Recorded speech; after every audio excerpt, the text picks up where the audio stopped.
and welcome to Fireside Fairytales. If you've never been here before, well, thank you for checking it out. This is Varietal Literature's YouTube page. It's a cozy little corner of the internet for narrative, for people who love stories. And what we do here on Tuesday night is we read old folklore and fairy tales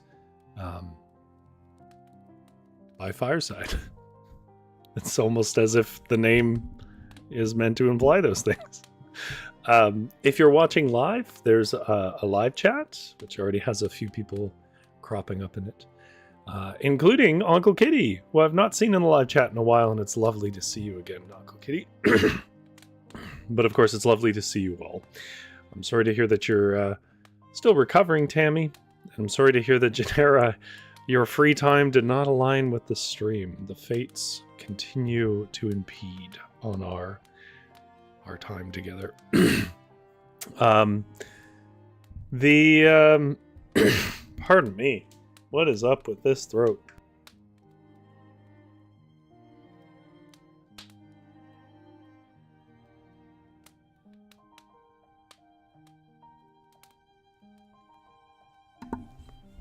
GS says, oh, hi, I didn't realize Rory was on tonight. Yeah, I was on the fence about it. I don't know. I thought maybe a simple story would be fine. I didn't have anything really topical to say, so we'll see how it goes. By topical, I mean like holiday related. Like there are some folklore around war and stuff like that, but it's not the kind of stuff you want to be reading around Remembrance Day. Anyhow, let's talk briefly about tonight. We are going to read a story from the Scottish fairy book. It's called The Peerifool, which is... this is a long shot, especially for my chat, but if you've ever played Final Fantasy XI, there's a character in it called the Peerifool, and that makes sense because a lot of Final Fantasy characters are taken references to European folklore and mythology. If you didn't know, if you're a gamer, if you didn't know, the cat, I'm playing the game and I cannot remember his name. The cat in Final Fantasy VII is a reference to a Scottish folklore character. That's why he's Scottish. Anyhow.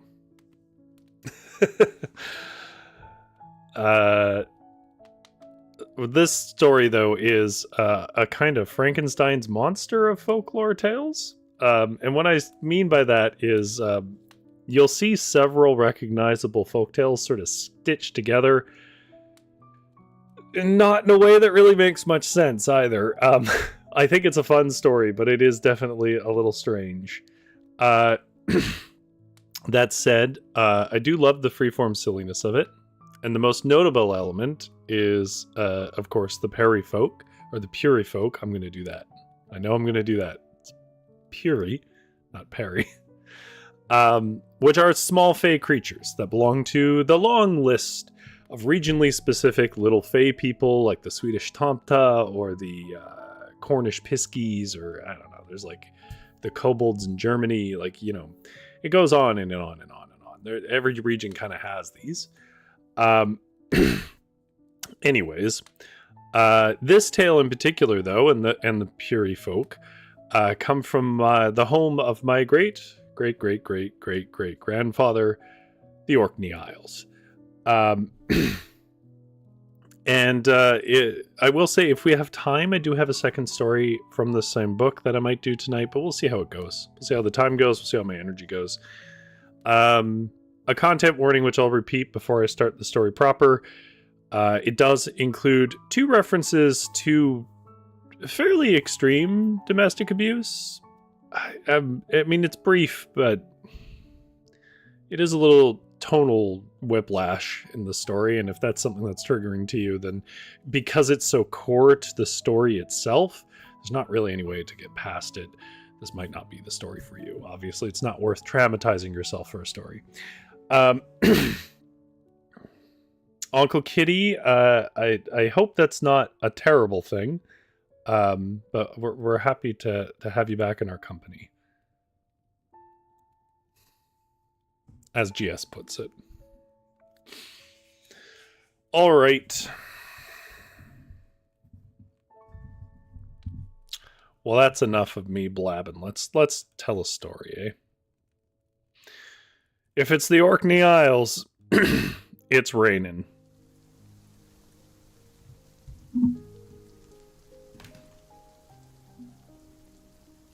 And it's windy.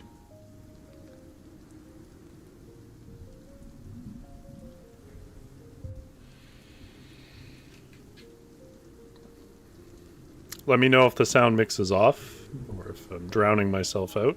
A little hot to me.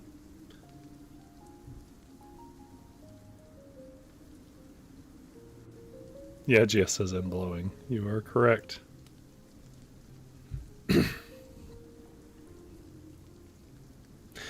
Tonight's tale comes to us from the Scottish Fairy Book. And it is a tale called The Peerifool. If you want to read this tale and many other of the Scottish Fairy Book tales yourself, you can get it on Project Gutenberg for free. It's just called The Scottish Fairy Book, and it's also other places. But if you want to hear more of the tales, I've been writing pretty much all the stories in this book, so you can go back through my Fireside Fairytales playlist, listen to many of the tales anyways. Also, this story includes a content warning. It has 2 rather significant references and somewhat descriptions to domestic abuse. If that's triggering for you, this probably isn't the tale for you.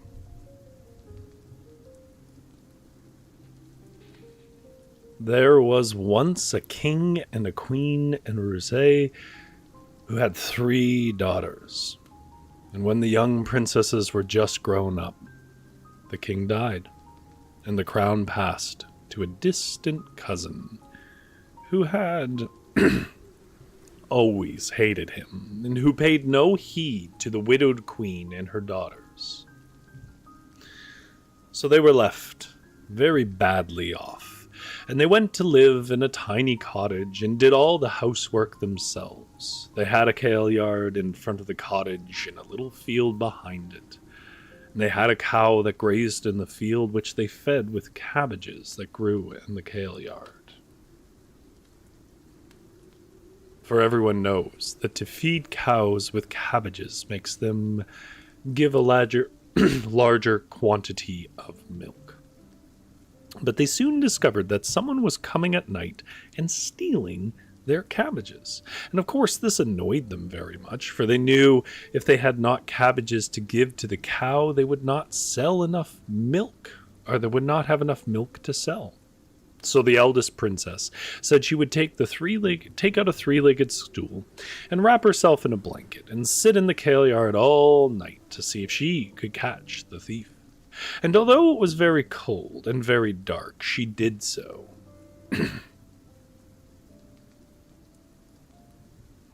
At first, it seemed as if all her trouble would be in vain. For hour after hour passed and nothing happened. But in the small hours of the morning, just as the clock was striking 2, she heard a stealthy trampling in the field behind, as if some very heavy person were trying to tread very softly. And presently, a mighty giant stepped right over the wall into the kale yard. He carried an enormous creel on his arm and a large sharp knife in his hand, and he began to cut the cabbages and throw them into the creel as fast as he could. Now the princess was no coward, so although she had not expected to face a giant, she gathered up her courage and cried out sharply, "Who gave thee the liberty to cut our cabbages? Leave off this minute! Go away!" The giant paid no heed, but went on steadily with what he was doing. "Dost thou not hear me?" cried the girl indignantly, for she was the Princess Royal and had always been accustomed to being obeyed. "If thou be not quiet, I will take thee too," said the giant grimly, pressing the cabbages down into the creel. I should like to see thee try, retorted the princess, rising from her stool and stamping her foot. She felt so angry that she forgot for a moment that she was just a weak maiden, and he was a great, powerful giant. And as if to show her how strong he was, he seized her by her arm and her leg and put her in a creel on top of the cabbages and carried her away bodily. Says I'm going a little hot on the volume. Give me a second.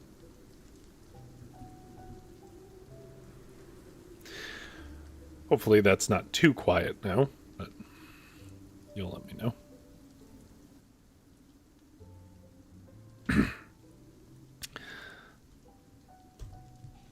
When he reached his home, which was in a great square on a floor on a lonely moor, he took her out, set her down roughly on the floor. "Thou wilt be my servant now," he said, "and keep my house and do my errands for me.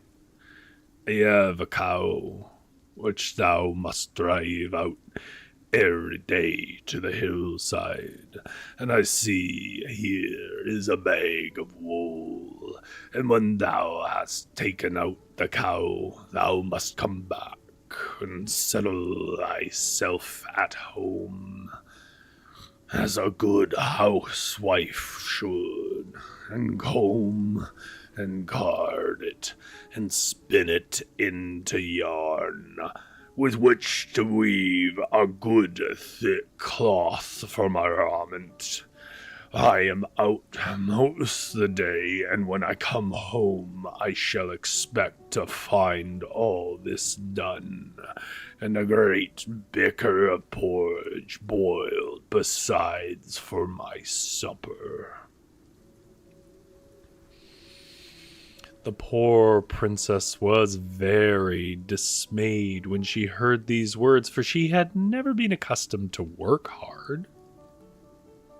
She had always had her sisters to help her.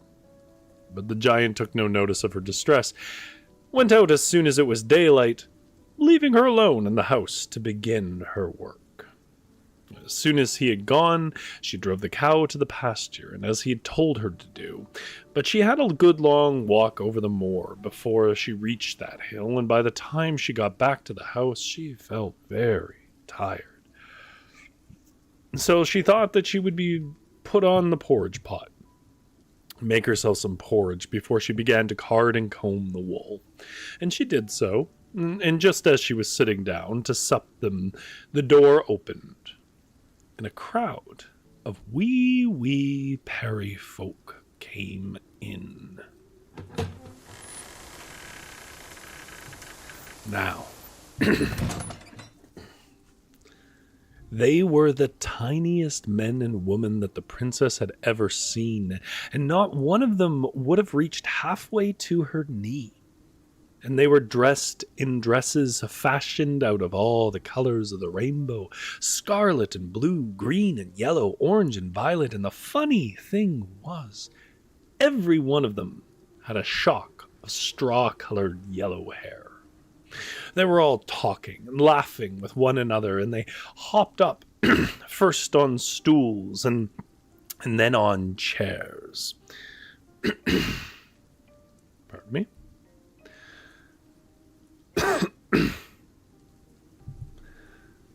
Till at last they reached the top of the table, where they clustered round the bowl out of which the princess was eating her porridge. "We be hungry, we be hungry," they cried in their tiny shrill voices. "Spare a little porridge for the Peerifool." But the princess was hungry also. And besides being hungry, she was both very tired and very cross. I mean, would you not be? So she shook her head and waved them away impatiently with her spoon. "Little one, and less for two. Little for one, rather, and less for two. And never a grain have I for you," she said sharply, and to her great delight, for she did not feel quite comfortable with all the Peerifool standing around on the table looking at her, and they vanished in a moment. After this, she finished her porridge in peace, and then she took the wool out of the bag and she set to work to comb and card it. I was going to describe here what combing and carding is, but it's too much to describe, so just look it up on YouTube. You will see demos of this traditional process. It's pretty involved. But it seemed as if it were bewitched. It curled and twisted and coiled itself round her fingers so that, try as she would, she could not do anything with it. And so when the giant came home and found her sitting in despair with it all in confusion around her and the porridge, which she'd left for him in the pot, burned to a cinder, well, you may imagine he was very angry, enraged, and stamped, and used the most dreadful words, and at last he took her by the heels and beat her until all her back was skinned and bleeding, and then he carried her out to the byre and threw her up on the joists among the hens. And although she was not dead, she was so stunned and bruised that she could only lie there motionless, looking down on the backs of cows. Time went on, and in the kale yard at home the cabbages were disappearing as fast as ever. So the second princess said that she would do as her sister had done, wrap herself in a blanket and go and sit on a three-legged stool all night to see what was becoming of them. She did so, and exactly the same fate befell her that had befallen her elder sister. The giant appeared with his creel, and he carried her off and set her to mind the cow in the house, and to make his porridge and to spin, and the little yellow-headed Peerifool appeared and asked her for some supper, and she refused to give it to them. And after that she could not comb or card her wool, and the giant was angry, and he scolded her, and he beat her, and he threw her up half dead on the joists beside her sisters and the hens. The youngest princess was determined to sit out in that kale yard all night, not so much to see what was becoming of the cabbages, as to discover what had happened to her sisters. And when the giant came and carried her off, like how there's not even a description or tension about it, we all know that's happening. She was not at all sorry, but very glad, for she was a brave and loving little maiden, and now she felt she had a chance of finding out where they were, and whether they were dead or alive. So she was quite cheerful and happy, for she felt certain that she was clever enough to outwit a giant. If only she were watchful and patient. So she lay quietly in her creel above the cabbages, but she kept her eyes very wide open to see by which road he was carrying her off. And when he set her down in his kitchen and told her all that he expected her to do, she did not look downcast like her sisters, but nodded her head brightly and said that she felt sure that she could do it. And she sang to herself as she drove the cow over the moor to the pasture.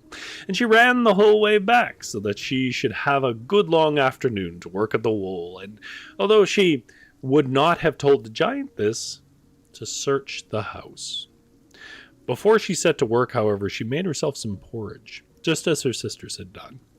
And just as she was going to sup them, all those little yellow-haired Peerifool trooped in, climbed up the table, and stared at her. "We be hungry! We be hungry!" they cried. "Spare a little porridge for the Peerifool." "With all my heart," replied the good-natured princess. "If you can find dishes little enough for you to sup out of, I'll fill them for you. But methinks if I were to give you all the porringers, you'd smother yourself among the porridge." At last, at her words, the Peerifool shouted with laughter, till their straw-colored hair tumbled over their faces. Then they hopped up onto the floor and ran out of the house. Presently, They came trooping back with holding cups of bluebells and foxgloves and saucers of primroses and anemones in their hands. And the princess put a tiny spoonful of porridge into each saucer with a tiny drop of milk into each cup, and they ate it all up as daintily as possible with neat little grass spoons which they'd brought in with them in their pockets. When they had finished, they all cried out, "Thank you, thank you," and ran out of the kitchen again, leaving the princess alone. And being alone, she went all over the house to look for her sisters, but of course she could not find them. "Never mind, I will find them soon," she said to herself. "Tomorrow. I will search the byre tomorrow, and the outhouses. In the meantime, I'd better get on with my work." And she went back to the kitchen and took out the bag of wool which the giant had told her to make into cloth. But just as she was doing so, that door, it opened once more. And a yellow-haired Peery boy entered. He was exactly like the other Peery folk who had eaten the princess's porridge, only he was bigger, and he wore a very rich dress of grass-green velvet.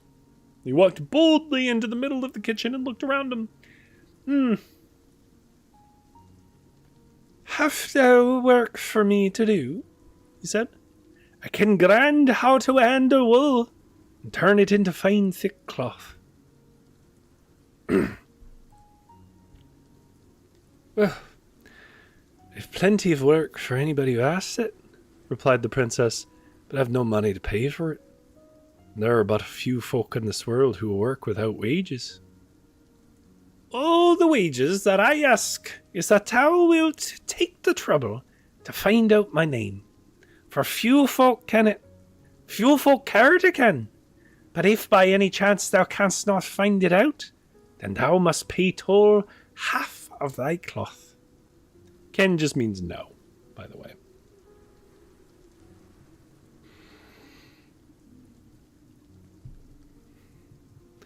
The princess thought it would be quite an easy thing to find out the boy's name, so she agreed to the bargain, and putting all the wool back into the bag, she gave it to him, and he swung it over his shoulder and departed. She ran to the door to see where he went, for she had made up her mind that she would follow him secretly to his home and find out from the neighbors what his name was. But to her great dismay, though she looked this way and that, he had vanished completely, and she began to wonder what she would do if the giant came back and found that she'd allowed someone whose name she didn't even know carry off all the wool.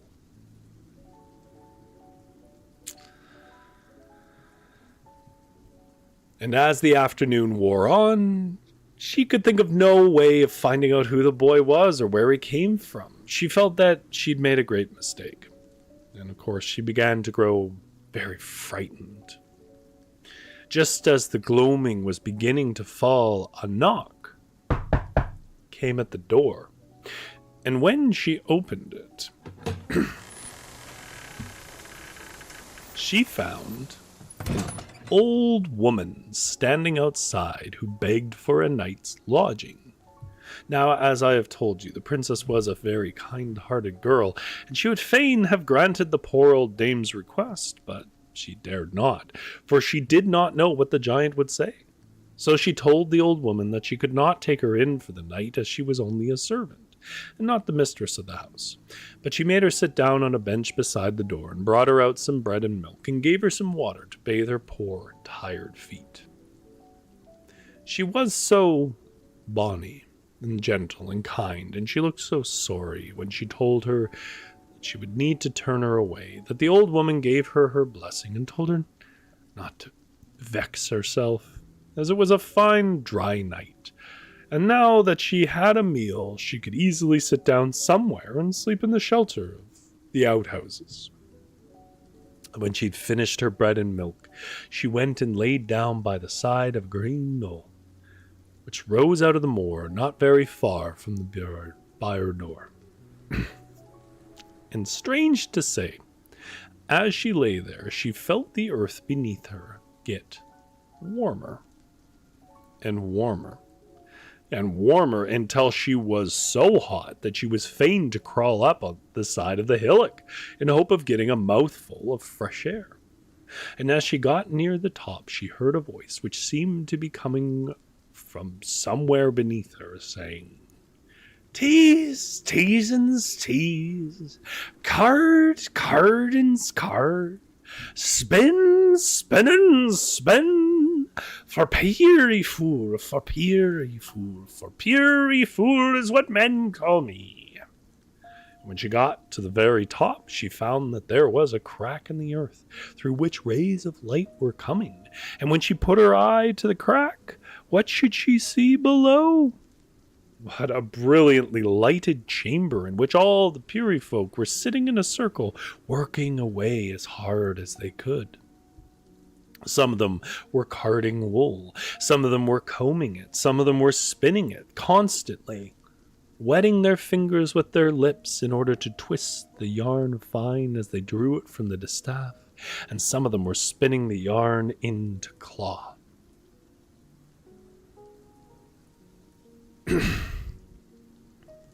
Well, round and round the circle, cracking a little whip, urging them to work faster, was a yellow-haired Peery boy. "This is a strange thing. These be queer ongoing," said the old woman to herself, creeping hastily down to the bottom of the hillock again.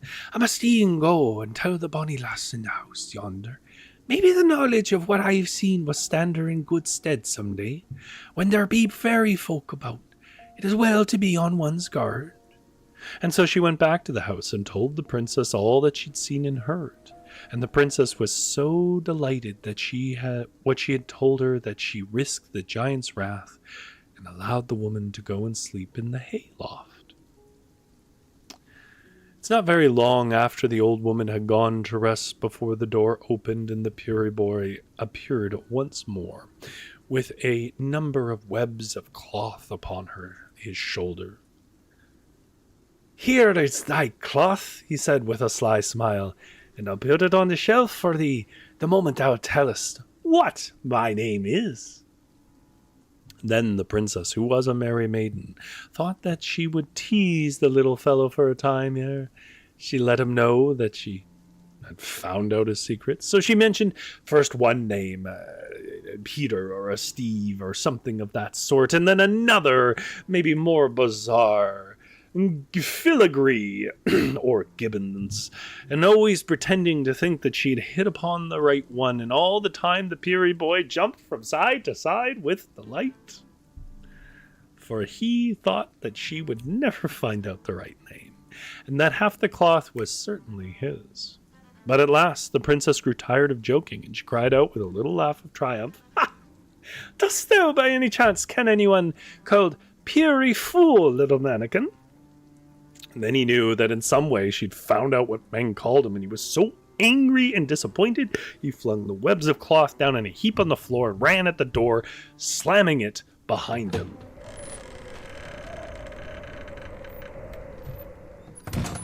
Meanwhile, the giant was coming down the hill in the darkening, and to his astonishment he met a group of little Peery folk toiling up it, looking as if they were so tired that they could hardly get along.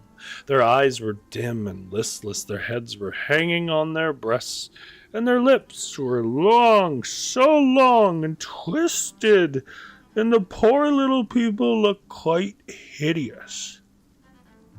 So the giant had to ask how this came to be, and they told him that they had to work so hard all day, spinning for their master, that they were quite exhausted, and that the reason why their lips were so distorted was that they used them constantly to wet their fingers so that they might pull the wool in very fine strands from the distaff.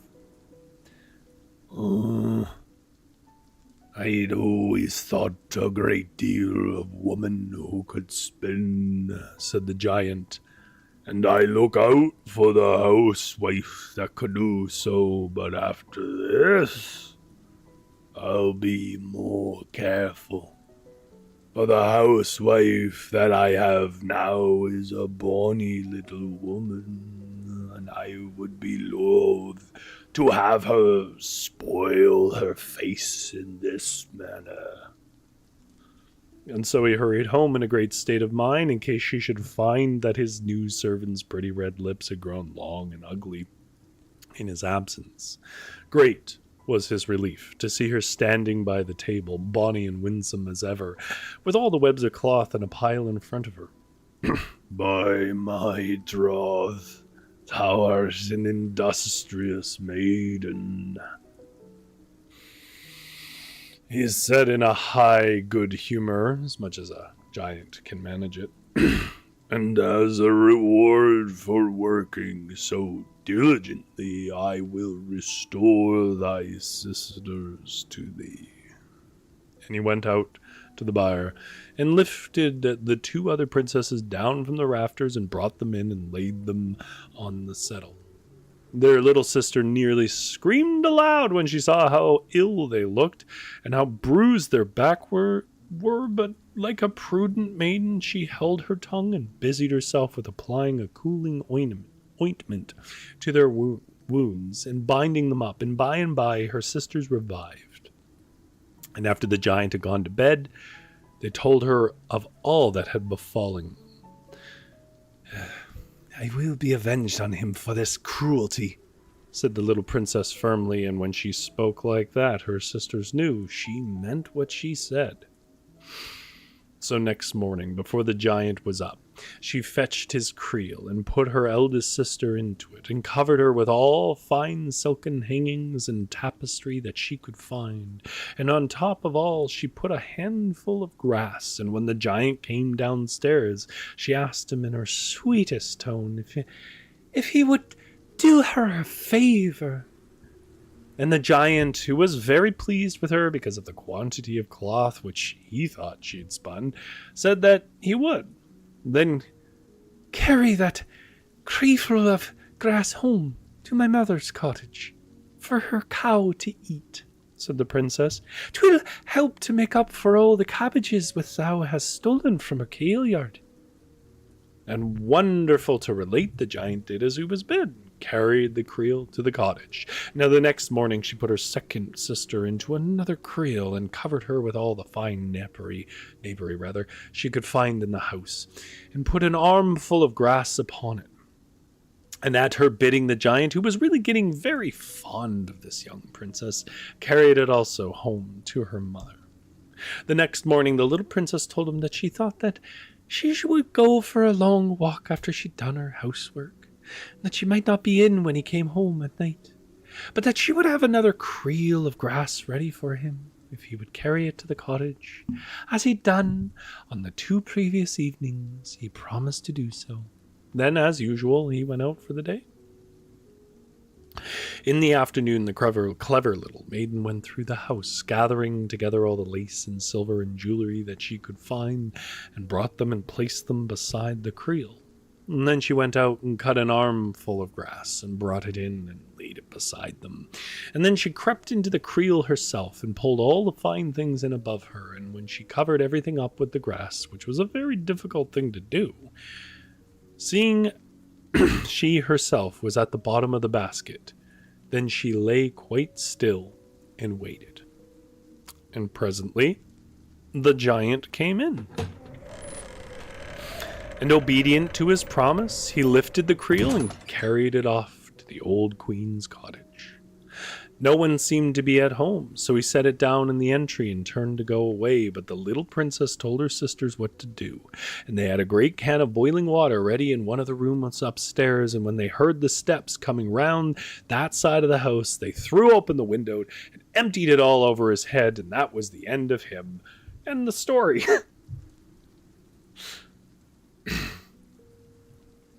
Jumpstore says, hey, wait a minute, that's the same line from the story of the husband who wanted his wife to spin all day. Yeah, two things. Like I said, it's kind of a Frankenstein story. I mean, the core premise of the end there about figuring out the name is very Rumpelstiltskin, the way that it was figured out. But Rumpelstiltskin, well, it is most famously Rumpelstiltskin, like in German lore. There's a Rumpelstiltskin story in like every culture. It's really common.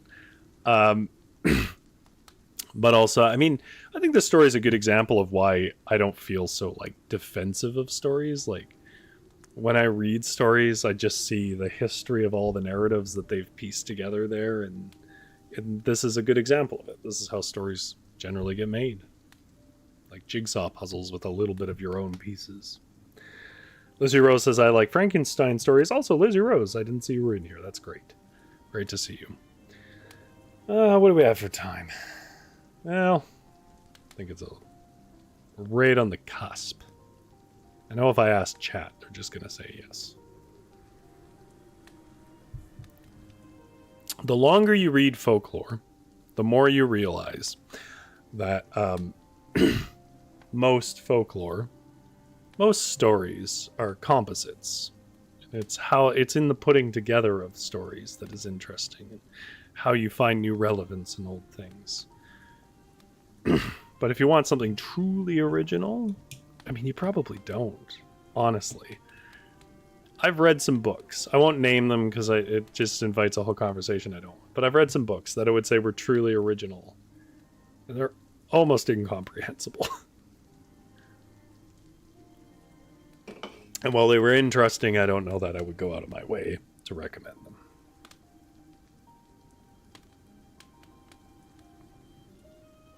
Yes, everyone wants more stories. Okay. This one also has cute little fairy folk.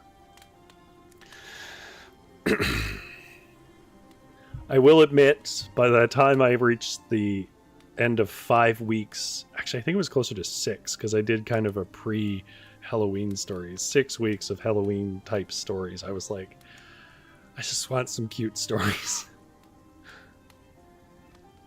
Lizzie Rose says there's nothing new under the sun. Yeah. I think poetically I agree with that. I don't know if that's true entirely, but I think poetically that I agree with that. Anyways, it's a thing to keep in mind, because there is definitely a tendency, especially with the internet, where somebody goes, well, that's just ripping off this. I don't know.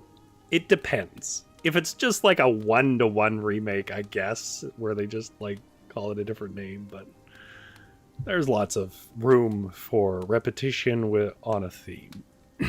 Anyways, I won't get lost in this. Hey, guess what? We're going to read a second story.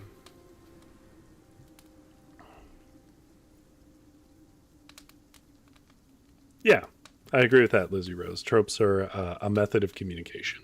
They can be over-depended on, that's true, but they basically make a narrative more sensible for a reader. Writing a story with no tropes sounds cool, but it's not.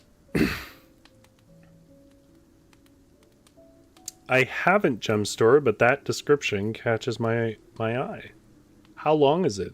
Is it like one of the shorter Sherlock Holmes stories, or are we talking like a proper thick book? I do like Sherlock Holmes. I have not read all of his stories. There's lots of stuff I haven't read. Yes. I agree with that, Lizzie Rose. Also, putting in some of your own current time relevance. Like, we don't get the sense of this. Look at me, I'm still talking about it. We don't get the sense of this, but a lot of these stories that just seem like weird old stories, there's a line in the sitcom The Office that actually does a really good job of capturing this, where one of the characters, who's sort of a weird German character, or German descended, he's American, says, in this version of the tale, you lose all the veiled critique of the Kaiser in the original folktale. And like, there's stuff like that all over folklore, but we don't pick up on a lot of it because we're not in the era where that significance would have been obvious. Jumpstore says it's a short story, then I am interested, and I will take a look at it. I do sometimes read novels, but I've come to realize the older I get, the less I want to read novels. Novellas and short stories. Okay. Rory, this isn't why people came here. Not a podcast where you talk to yourself about stories.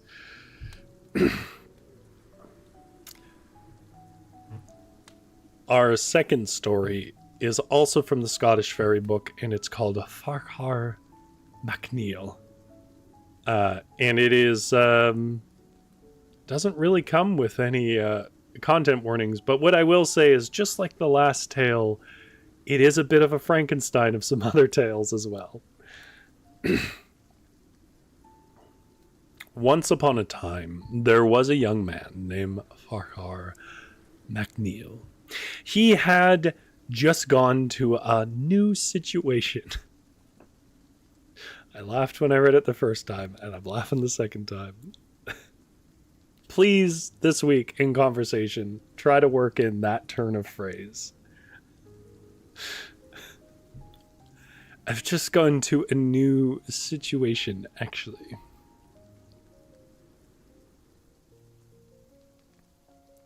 And the very first night he went to it, his mistress asked him if he would go over the hill to the house of a neighbor and borrow a sieve, for her own was all in holes, and she wanted to sift some meal.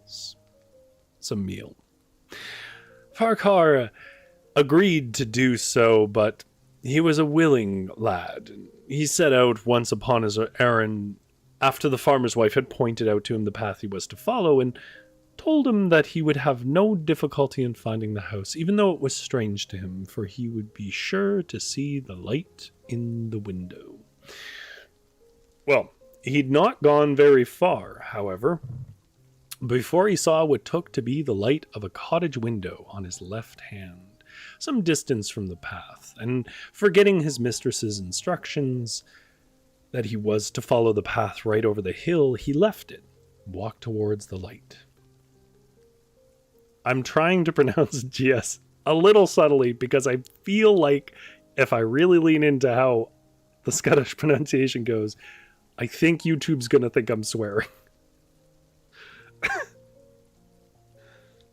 It seemed to him that he had almost reached it when his foot tripped and he fell down, down, down into a fairy parlor.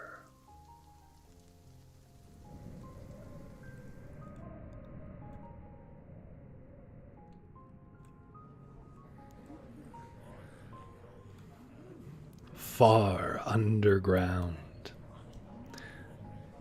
Oh, this drawing is lovely. I will describe it for anybody who can't look at the screen right now or whatever else.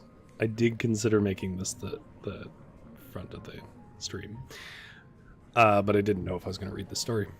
You can see the little boy there has fallen down the hole, and then all around the room standing are these little folks up in the rafters. Some are playing bagpipes because, of course, it's Scottish folklore. And bowing and at the presence of the surprise presence of the boy, which we'll read about in a moment. But it's a lovely, lovely picture. I wish it was in color.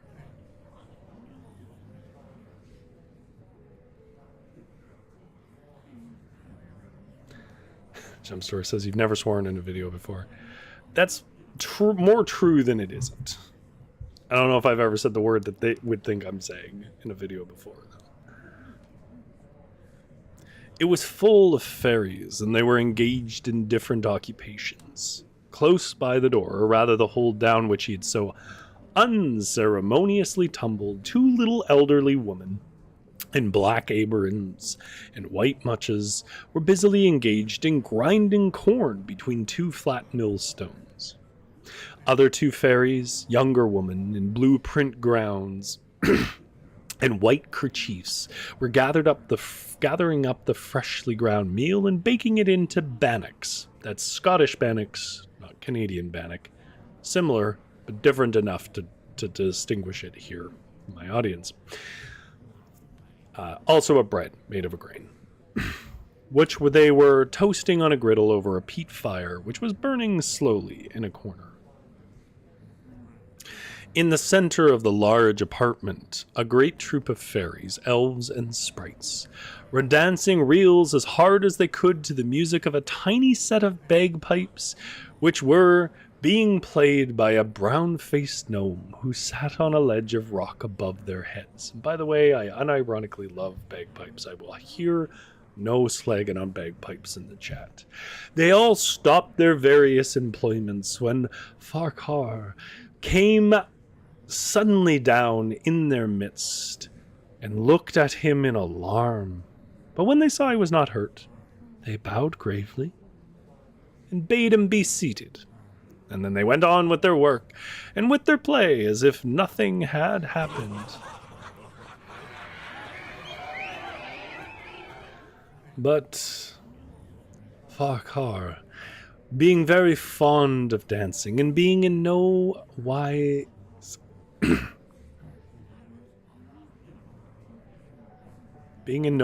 anxious to be seated, I must have skipped over that before. I don't know what that turn of phrase means or whether that's a misspelling. Thought that he would like to have a reel first, and so he asked the fairies if he might join them. And they, although they looked surprised at his request, allowed him to do so, and in a few minutes the young man was dancing away as gaily as any of them. And as he danced, a strange change came over him, and he forgot his errand, and he forgot his home. He forgot everything that had ever happened to him. He only knew that he wanted to remain with the fairies all the rest of his life. You and me both, but where's this fairy hole? And he did remain with them, for a magic spell had been cast over him, and he became like one of themselves. And he could come and go at nights without being seen, and could sip the dew from the grasses and the honey from the flowers as daintily and as noiselessly as if he had been a fairy born. Time passed by, and one night he had a band of merry companions set out for a long journey through the air.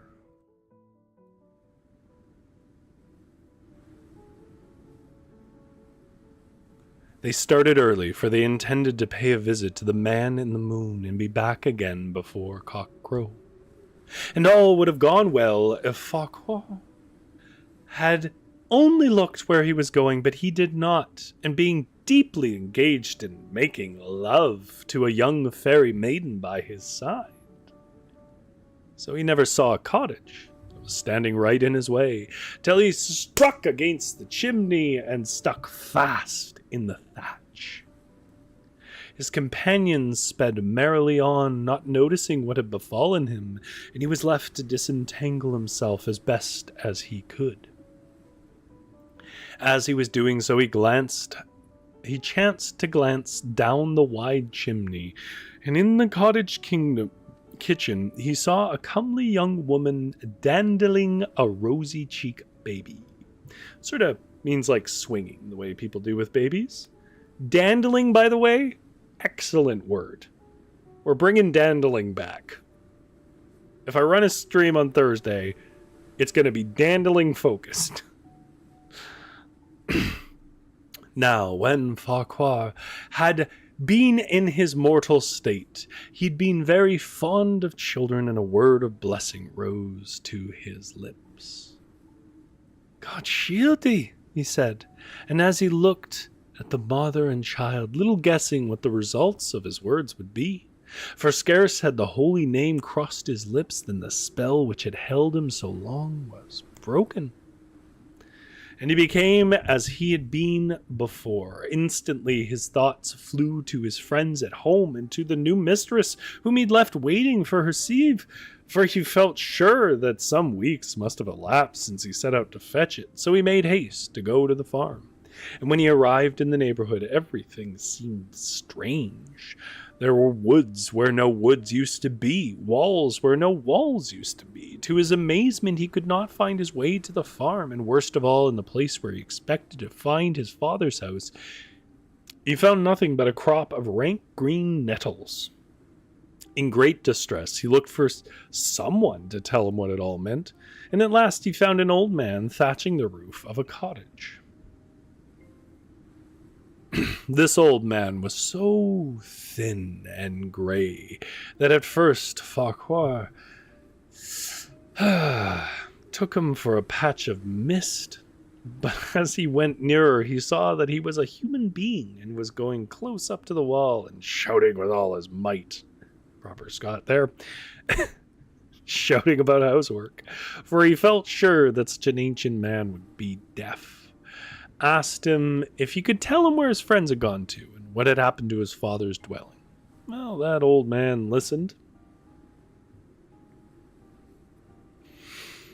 but then he shook his head. Never heard of him, he answered slowly. But perhaps my father might be able to tell you. Your father? Said Farquhar, in great surprise. Is it possible that your father is alive? Aye, he is, answered the old man with a little laugh. If you go into the house, you'll find him sitting in the armchair by the fire. Farquhar did as he was bid, and on entering the cottage found another old man who was so thin and withered and bent that he looked as if he must at least be 100 years old. He was feebly twisting the ropes to bind thatch on the roof. Can you tell me aught of my friends, or where my father's cottage is? Asked Farquhar again. He hardly expected that this second old man would be able to answer him.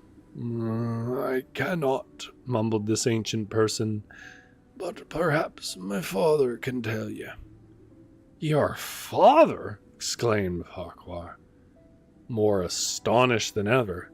But surely he must be dead long ago. The old man shook his head with a weird grimace. Look there, he said, pointing with a twisted finger to a leathern purse or sporran, which was hanging to one of the posts of the wooden bedstead in the corner. Farquhar approached it, and was almost frightened out of his wits by seeing a tiny, shriveled face crowned by a red peony looking over the edge of the sporran. It's like a nightcap. We talked about this, I think, last week. Take him out, he'll no touch you, chuckled the old man by the fire, and so Farquhar took the little creature out carefully between his finger and thumb and set him on the palm of his left hand. He was so shriveled with age he looked just like a mummy. Dost thou know anything of my friends, or where my father's cottage is gone to? Asked Farquhar for the third time, hardly expecting to get an answer. They were all dead, long before I was born, piped out the tiny figure. Never saw any of them, but I have heard my father speak of them. Then I must be older than you, cried Farquhar, in great dismay, and he got such a shock at the thought that his bones suddenly dissolved into dust, and he fell, a heap of grey ashes, on the floor.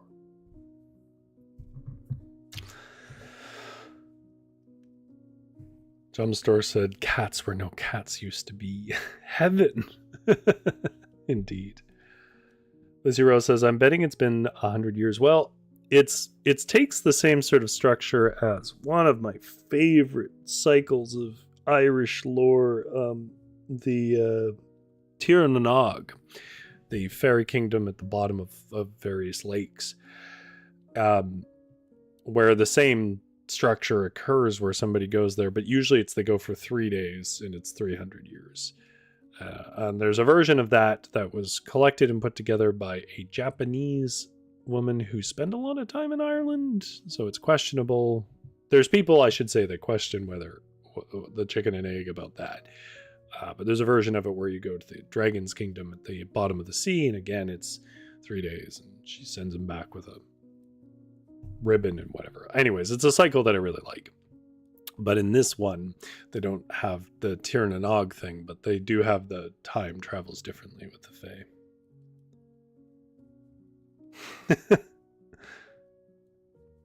Yeah, fair enough, Jim Story.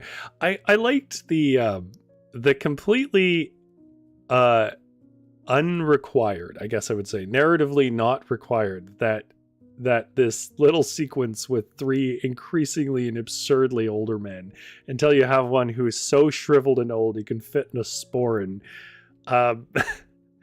I really appreciate that choice, because in the cycle of the stories of somebody coming back and finding out that they've been gone for 300 years and then they like turn to dust or die or something like that when they realize it, it never chooses that moment to make a very strange little joke, but it was so charming to me.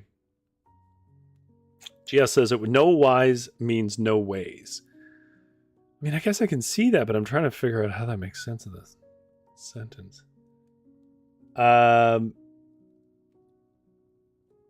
Jumpstore says find a fairy ring and sit in the center and tell Avalon. That's weird because there's a channel friend and personal friend of mine named Avalon, so I took that a different way at first. Appears in the distance. That would be my guess for getting to the fairies. At least I've stood in fairy circles and they don't show up. He was so shriveled with age, he looked like a mummy. Yeah, I choose death at that point. It'd be a mercy. I don't really care so much about looking like a mummy, but feeling like one? Having to live in a little nightcap and a sporran? I don't know about that. Anyhow, I don't actually know if there's any that we haven't read in this book. I guess there is. We didn't read The Well of the World's End. This one, which I'm not going to read tonight, but we haven't read this one, but I think we've read the rest, which means we might be done the Scottish Fairy book, which was sort of how I structure the year cycles of this stream, is that I pick some books and then we try to read through them. But that's for another time.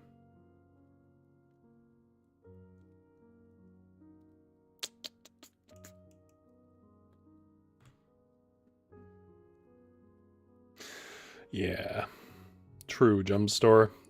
I don't have it in any kind of chronic way, but I've had patches of it in my life. It's unpleasant. All right, well, nothing for it. We got our 2 stories out. If you folks enjoyed the stream, I mean, obviously consider subscribing and all that, but you don't have to if you didn't. For the rest of the stream, crowd here: Jumpstore, GS, Lizzie Rose, Uncle Kitty, surprise guest. Yeah, Janera, it looks like you found some time to be able to listen as well, despite the fact that they shoved you back to work. Tammy, I hope your surgeries go well. And so on. And anybody out there lurking, I'm sure Zombie Wolf is out there lurking. And anybody else out there lurking, thank you very much for watching. I'm sorry to hear that, Jump Store. Although I'd say, on the grand scheme of things, I'd rather have that than the migraines. That's the one that, folks. I'll see you again soon. And in the meantime, I will keep the fire going. You have good sleep.